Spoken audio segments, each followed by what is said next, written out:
Hi, I'm Gugu Mbatha-Raw, and I'm here with Harper's Bazaar UK to talk about what you don't know about me. Which 3 words would my friends use to describe me? I was scratching my head about this one, and I texted 2 of my friends. One friend said, obviously, that I'm amazing. That's why she's my friend. Another friend said I was fun and grounded and vibrant, which I quite liked. As I say, that's why they're my friends. You know, it's so funny. What makes me angry? I don't know. I think usually if I get really angry, I just cry. I get really upset. I'm just not a very angry person. Is that terrible? Yeah, I get angry in my characters for the roles, but in my own self, I'm pretty zen. What makes me happiest? Just waking up on a gorgeous day and being able to work with exciting and fun people. Being able to go to work is one of the joys of life, especially post the pandemic and post lockdown, being at home all day for such a long time.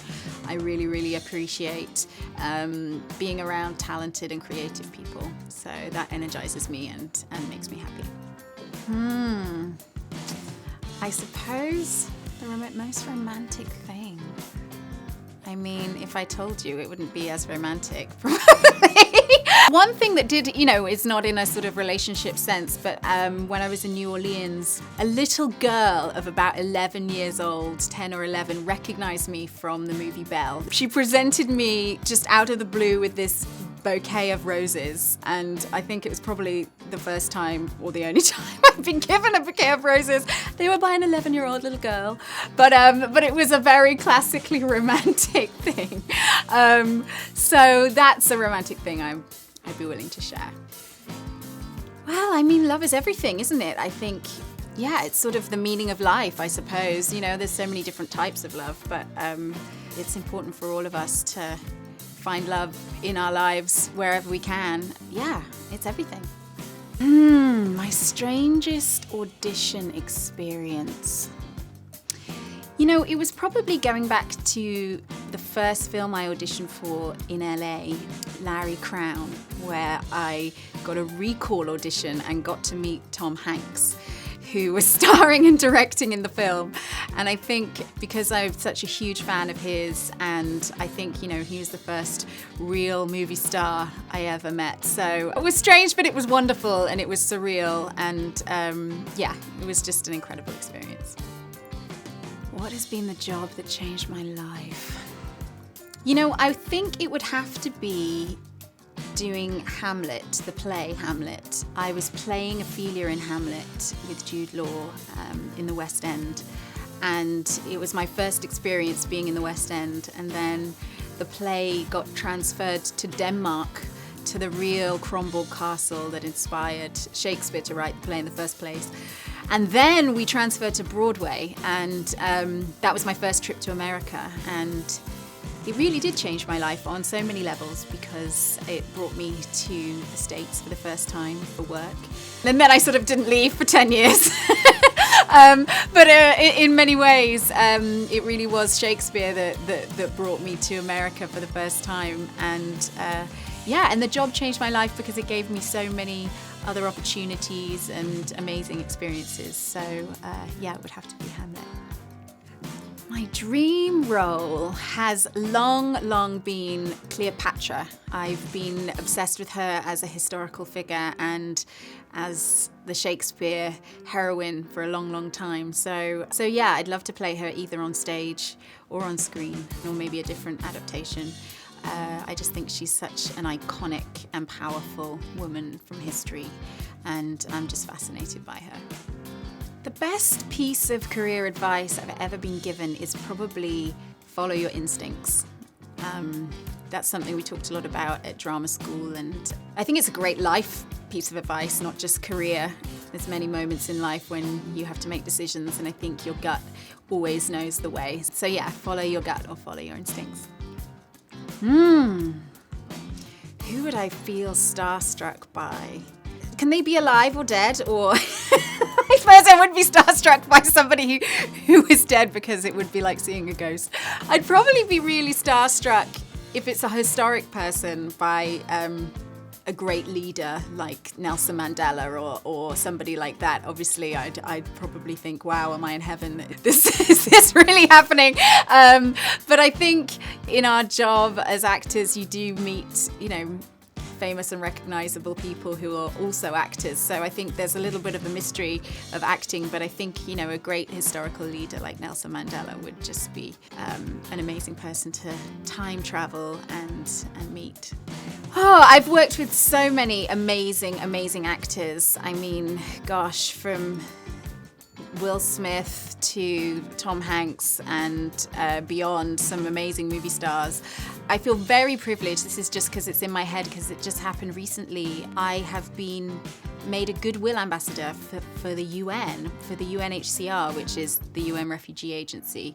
And to be a goodwill ambassador is a huge privilege. I feel honoured, and I'm excited for that journey. And it's a different kind of work, humanitarian work, obviously, to acting. But I think in life, everything is connected. So yeah, I feel very privileged to work with them.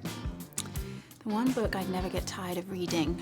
I have read The Alchemist many times. It's a simple fable on the one hand, but it's also a beautiful spiritual journey on another. And every time I read it, I'm at a different point in my life. So even though I know the story really well, different moments resonate with me in different ways, and something I didn't notice before hits me on another level. So I think that's the power of that story, and the power of its message about following your dreams. So I never get bored of it. Ooh, my all-time favorite film. It would probably have to be an animation. I mean, I'm obsessed with Up. I talk about it all the time, the Disney Pixar animation. I love that film so much, and I think because it's animated and it's dreamlike and it's magical and it's playful, it stands out to me. I think as an actor, sometimes you can fall in love with films with other actors, but there's something really very escapist about animation, and I'm not watching the acting in a film like Up. I'm just able to just get lost in the childlike magic of the story. A song that will always get me dancing. Anything by Prince, to be honest with you. Any of his songs, Let's Go Crazy, Kiss, 1999. He's just such an icon and such a special spirit.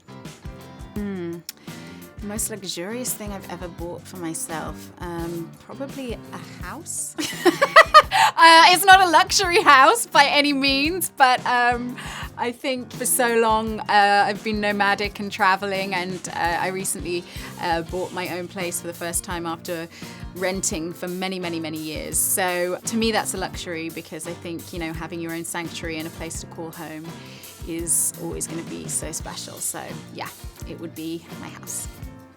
The best gift I've ever been given is not really a tangible thing. I think I will have to thank my mum for giving me, life. It's a pretty good gift, but also a sense of confidence and a sense that I can do whatever I set my mind to. You can't force that. That has to be bestowed upon you in terms of self-esteem and in terms of being present and being able to express yourself. Yeah, the gift of life and the gift of confidence from my mum.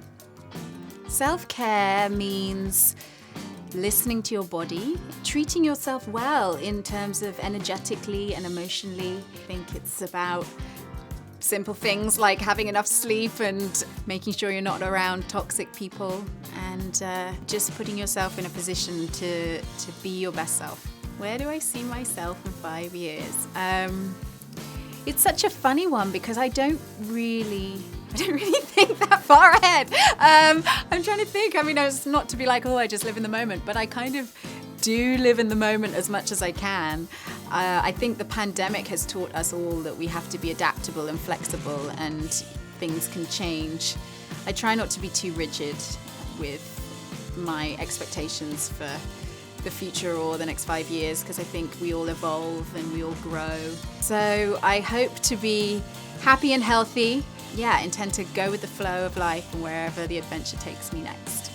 So that's a few things that maybe you didn't know about me. Thank you so much for watching, and yeah, it's been great to share.